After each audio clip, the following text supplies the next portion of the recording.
दुनिया की तारीख में पहली बार दुबई एक ऐसा रेस्टोरेंट खोलने जा रहा है जो इंसान नहीं बल्कि आर्टिफिशियल इंटेलिजेंस यानी एआई शेफ के जरिए चलाया जाएगा।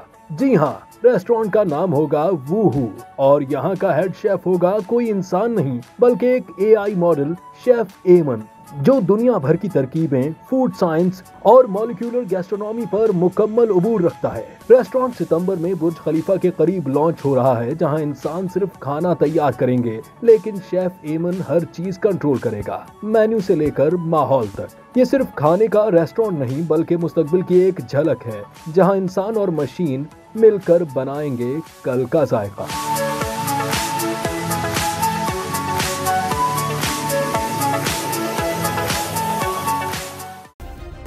सब्सक्राइब करें और बेल दबाएं ताकि कोई खबर रह न जाए।